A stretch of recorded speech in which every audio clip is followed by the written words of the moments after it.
March 23, 1945. Oppenheim, Germany. 0300 hours. The air on the banks of the Rhine isn't just cold, it's heavy.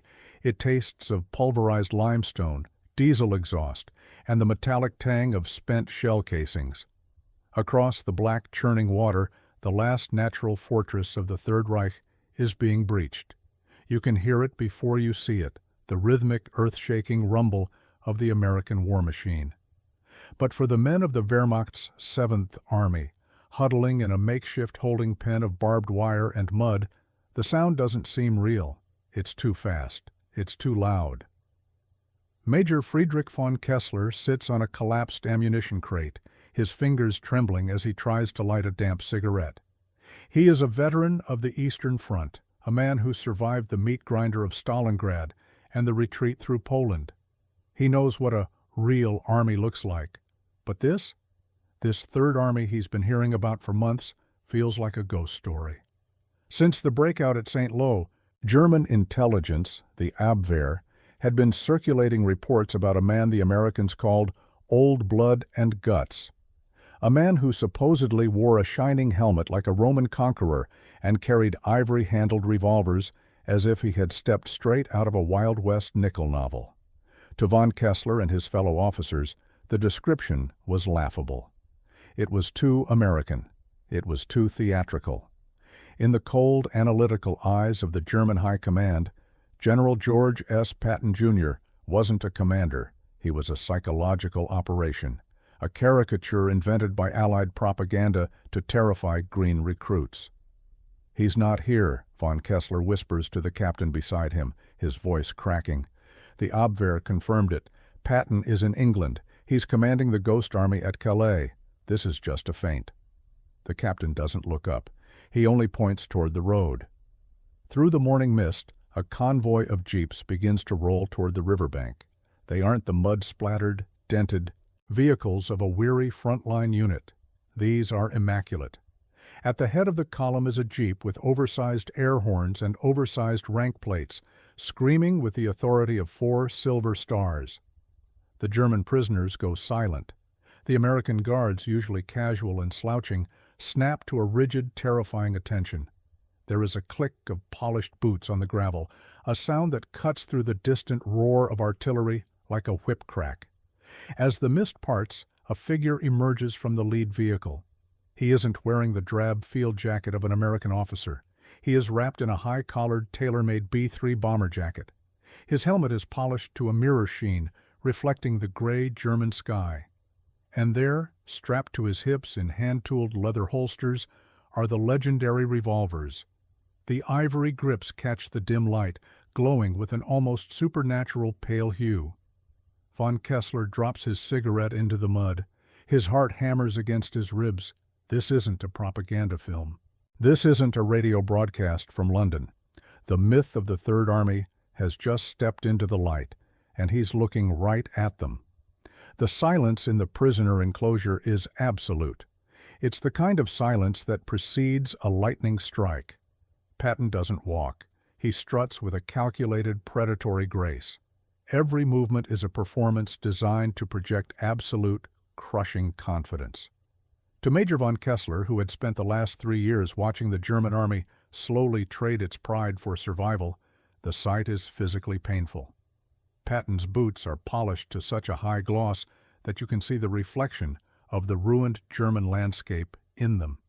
His uniform is pressed, his tie is tucked, and his eyes, cold, pale, and restless, scan the row of captured officers like a butcher inspecting a line of cattle. He stops directly in front of von Kessler. The major feels a primal urge to snap to attention, a reflex born of Prussian discipline, but his knees won't cooperate. He stares at the holsters. They are the centerpiece of the legend. The Abwehr had told them Patton was a cowboy, a man of low culture who carried pearl-handled guns. But as von Kessler looks at them from 3 feet away, he sees the truth. They aren't pearl. They are ivory, deeply grained, yellowed with age, and etched with the general's initials. Only a pimp in a New Orleans whorehouse or a tin horn gambler would carry pearl-handled pistols. Patton's voice cuts through the air. It isn't the deep, gravelly baritone the Germans expected. It's higher, sharper, a piercing rasp that carries the authority of a man who believes he is the reincarnation of a Napoleonic marshal. He speaks in a rough, functional French to an aide, but his gaze never leaves the Germans. He wants them to look at him. He wants them to see that the man who had supposedly been sidelined after the slapping incidents in Sicily, the man who was supposedly rusting away in a London apartment, was currently standing on the threshold of their fatherland. The psychological dam breaks. For months, the German soldiers had been told that the Americans were soft, that they were Coca-Cola soldiers who would break when the winter hit and the fuel ran out. But staring at Patton, von Kessler realizes the catastrophic error of the Nazi high command. Patton isn't soft. He is a relic of an older, more violent era. He is a man who loves war with a terrifying religious fervor.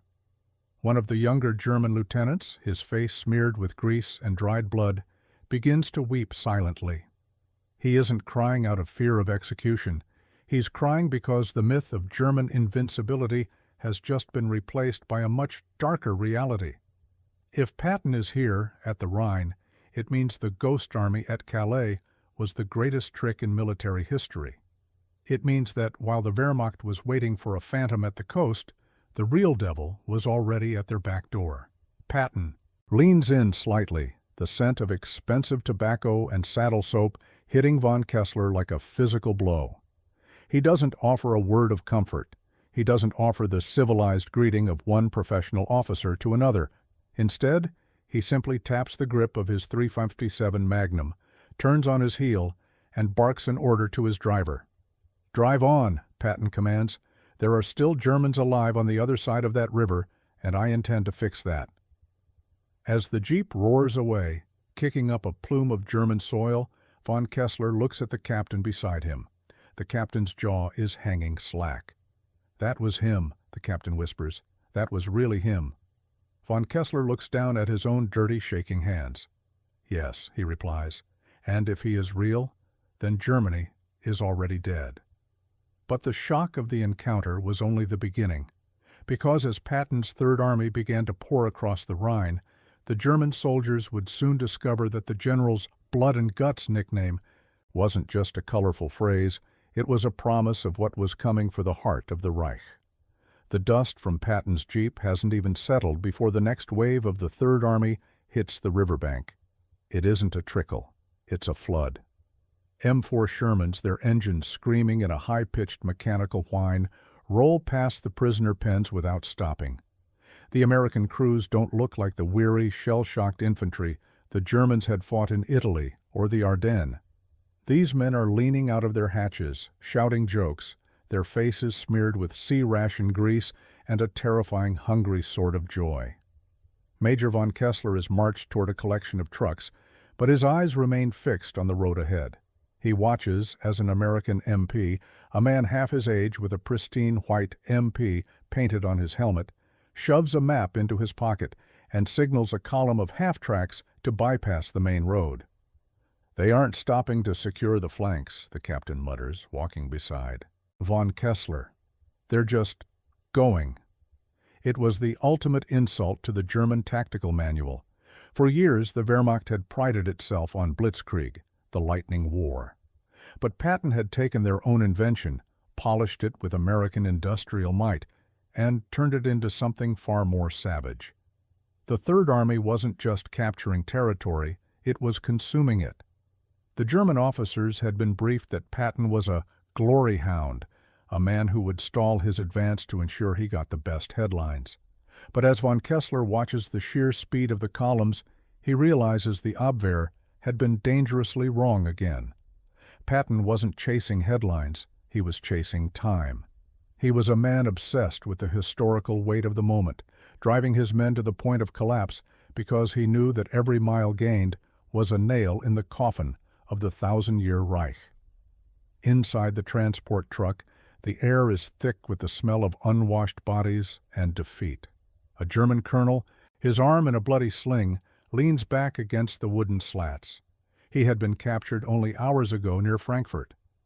"They say he's already 20 miles ahead of us," the colonel says, his voice a hollow rasp. "I heard the radio chatter before they took my set. They called him the Green Hornet. They say he doesn't sleep. They say he just stands in the turret of his tank and dares the 88s to hit him."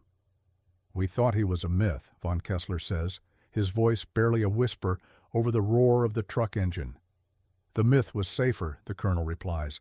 "The reality is that we are fighting a man who believes he cannot be killed. And how do you stop a man like that?"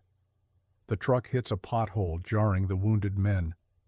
Outside, the landscape of Germany is a blur of burning villages and abandoned flak guns. The realization begins to sink in for every man in that truck. The war isn't just being lost on the maps in Berlin, it's being lost in the soul of the German soldier. They had expected a war of attrition, a slow grind against a superior force. Instead, they had been hit by a whirlwind led by a man who looked like a conqueror from a forgotten century. Patton's presence at the front wasn't just a morale boost for the Americans. It was a psychological death sentence for the Germans. Suddenly, the truck screeches to a halt. Shouts erupt from the front. The German prisoners tense, expecting an ambush or a liberation attempt by a desperate SS unit. But when von Kessler peers through the canvas flap at the back of the truck, he doesn't see German tanks. He sees a bridge, or what's left of one. And standing on a pile of rubble, silhouetted against the orange glow of a burning fuel depot, is a familiar, terrifying figure. Patton is back, and he's pointing his riding crop toward the heart of the Reich with a look of predatory hunger that makes von Kessler's blood run cold. Patton isn't just standing on the rubble, he is orchestrating the chaos. To von Kessler, watching from the back of the transport, the scene looks like a painting from a century he doesn't recognize. American engineers are frantically laying steel treadway sections over a span that the German 11th Panzer Division had blown only hours before. The air is thick with the smell of welding torches, wet mud, and the high-octane scent of progress. Patton is shouting at a colonel, his riding crop slashing through the air to emphasize a point. He isn't interested in the prisoners. He doesn't look at the defeated men in the truck. To him, they are already ghosts, static figures in a landscape he is moving through at 60 miles an hour. "Look at his eyes," the captain whispers, leaning over von Kessler's shoulder. "He's looking past us. He's already in Berlin." That was the most terrifying realization of all. For the German officers, the war had become a matter of survival, of holding a line, of one more day. But for Patton, the war was a race against history. He wasn't fighting the men in the truck. He was fighting the clock. He was a man who believed in destiny. And in that moment, von Kessler understands that destiny has no room for the German army. As the truck begins to move again, lumbering past the general, a sudden silence falls over the prisoners. For a brief second, the Jeep's headlights catch the ivory grips of Patton's revolvers. They shine with a pale, cold light, a stark contrast to the scorched earth of the fatherland. Von Kessler looks back one last time as the truck rounds a bend. He sees the general's silhouette standing tall against the smoke of a dying empire. The Abwehr had called him a myth. They had called him a distraction. They had told the soldiers of the Reich that the Americans lacked the warrior spirit required to conquer Germany. But as the truck carries them further into the rear, away from the thunder of the front, von Kessler knows the truth. The myth was a lie, but the reality was a nightmare. The Americans hadn't just sent an army. They had sent a force of nature draped in a polished helmet and ivory-handled steel. The major closes his eyes, the image of the shining helmet burned into his retinas. He knows that when he finally reaches the prisoner of war camp, he will tell the others. He will tell them that the rumors were wrong. Patton wasn't a character created by Hollywood. He was the man who had come to collect the debt of the Third Reich. And as the distant roar of the Third Army's tanks begins to fade into the night, von Kessler finally stops shaking.